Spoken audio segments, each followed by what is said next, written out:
Saya sisirkan tuh kementerian-kementerian, saya ancam yang nggak bisa sampai Oktober nanti kalau Anda nggak bisa propose dengan clear seperti apa sampai akhir tahun, saya ambil uangnya. Kita kalau perlu PMN, karena pada akhirnya akan hilang itu subsidi yang terlalu besar untuk listrik. Jadi kita nggak diam aja. Tadi Pak siapa lagi ya? Yang nanya tentang energi baru terbarukan. Jadi saya Pak Primus ya. Jadi saya selalu amatin semua proposal yang beredar di kementerian itu, setiap termasuk Danantara ya, setiap ada yang bisa mengurangi biaya, kami akan ini secepatnya. Tapi kelemahan yang utama memang saya sadari juga di sini waktu saya kan baru minggu ketiga ya, yang nggak tahu semuanya sekaligus kan. Tapi saya tahu bahwa ketika mereka bilang ke saya, subsidi ditendang ke tahun depan pembayarannya, maksudnya kompensasi Pak. Ya, kompensasi. Kalau subsidi kita bayar ya, yang kompensasi kita tendang ke tahun berikutnya. Maksudnya apa? Ada proses yang lama, ini itu.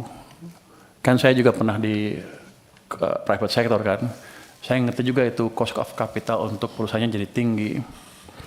Tapi saya baru lihat beberapa, 1 minggu terakhir lah. Ke depan saya akan percepat. Jangan sampai kita telat bayar lagi. Kalau bisa sebulan langsung bayar. Kenapa? Karena uang saya juga nganggur di BI itu. Kalau gitu kan masuk ke sistem cepat, mestinya Danantara harusnya lebih cerdas lagi. Kalau ketika mood saya seperti itu, langsung dia ngadap saya, minta apa. Ini kan enggak, dia ngadap Anda langsung kan, bapak-bapak, ibu-ibu. Padahal sama saya, teman, saya pengawas Danantara, awas besok. Kenapa mereka nggak ke saya? Lah ini kan penting Pak Menteri, ini jadi paten ini kan ini. Ini bagus gitu, ini bagus saya pikir korek seperti ini. Tapi yang saya dia udah tahu saya punya uang banyak, saya baru taruh cuma 200, masih ada 250 lagi di sana. Kenapa dia nggak ke saya? Jadi pada dasarnya begitu masuk akal, kita akan ini cepatnya. Kita akan review proses yang tadi 3 bulan tadi, kelamaan menurut saya juga, yang memastikan bahwa program PSO kami tidak mengganggu cash flow dari perusahaan Pertamina dan PLN dan lain-lain. Tapi nanti saya lihat, kalau nggak untung juga awas. Kalau udah costnya diturunkan, jangan main-main mereka. Tapi yang tadi saya janji akan betulin tadi proses di sini kita akan percepat. Berapa lama Anda bisa betulin? Dulu itu setahun sekali Pak. Ya jangan setahun sekali lah. Dulu itu setahun sekali udah kita 3 bulan. Yang nentuin siapa? Kita perpres. Kita yang nentuin. Sebulan selesai ya? Sebulan selesai Pak. Nanti kalau enggak dia saya pindahin. Ini alhamdulillah ini kalau Menteri Keuangannya bergerak cepat begini nih Pak. Wah, Kita bersyukur ini Pak. Sebenarnya saya lagi mikir gimana ngeluarin uang itu, masih banyak di sana, masih numpuk. 200 triliun positif tanggapannya, tapi banyak yang ribut juga kan. Oh ini itu ya. Saya mesti cari tools yang lain. Jadi kalau tambah lagi daripada uang kita numpuk di sana, utangnya bunganya dibayar, impactnya ke ekonomi juga kurang. Saya nunggu sebenarnya penyaluran yang cepat apa. Makanya saya sisirkan tuh kementerian-kementerian, saya ancam yang nggak bisa sampai Oktober nanti kalau Anda nggak bisa propose dengan clear seperti apa sampai akhir tahun, saya ambil uangnya. Nah kalau Danantara punya tagihan seperti ya langsung ngadap saya harusnya. Nanti saya tanya kalau rapat saya sebagai pengawas Danantara. Terus tentang tepat sasaran apa enggak? Oh, satu lagi. Subsidi energi naik terus dari tahun ke tahun. Energinya kan kalau itu utamanya BBM kan. BBM itu solar, diesel, itu impor. Banyak impor Pak. Kita banyak impornya sampai puluhan miliar dolar setahun. Sudah berapa tahun kita mengalami hal tersebut? Sudah puluhan tahun kan. Kita pernah bangun kilang baru enggak? Enggak pernah. Sejak kritis sampai sekarang enggak pernah bangun kilang baru. Jadi nanti bapak-bapak kalau ibu-ibu ketemu Danantara lagi, minta Pertamina bangun kilang baru.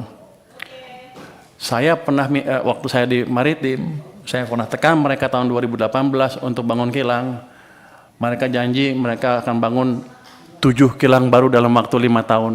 Sampai sekarang kan nggak ada satupun. Jadi Bapak tolong kontrol mereka juga.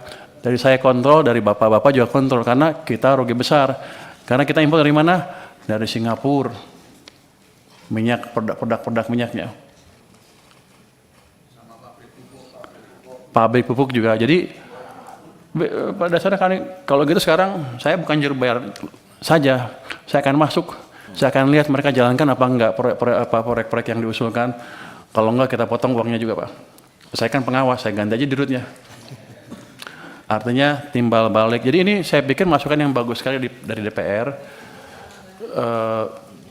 Gimana caranya kita memproduksi, tadi Pak Khairul Imam juga memperbaiki alat-alat produksi, termasuk menyediakan alat produksi yang baru yang selama ini kita gagal membangun. Jadi kilang itu bukan kita nggak bisa bikin atau kita nggak bisa bikin proyeknya, cuman Pertamina-nya males-malesan aja. Saya pernah kasih ke mereka, biar aja karena mereka jelek-jelekin saya kemarin kan. Saya pernah kasih tawaran ke mereka, kalau nggak bisa bikin ya udah, ini ada investor dari Cina mau bangun kilang, Anda perlu beli 30 tahun, setelah 30 tahun Anda dapat kilangnya gratis. Pertamina bilang, kami keberatan dengan usul tersebut karena kami sudah over capacity. Waktu itu saya kaget, over capacity apa? Kami sudah rencana bangun 7 kilang baru, satu pun nggak jadi kan? Mereka bilang, iya tapi ke depan akan jadi, sampai sekarang nggak jadi. Yang ada malah beberapa dibakar kan. Jadi tolong dari parlemen juga mengontrol Pertamina untuk hal tersebut. Jadi kita kerjasama. Tujuan kita sama sebetulnya mengurangi subsidi dan membuat subsidi yang ada pun lebih murah dan tepat sasaran.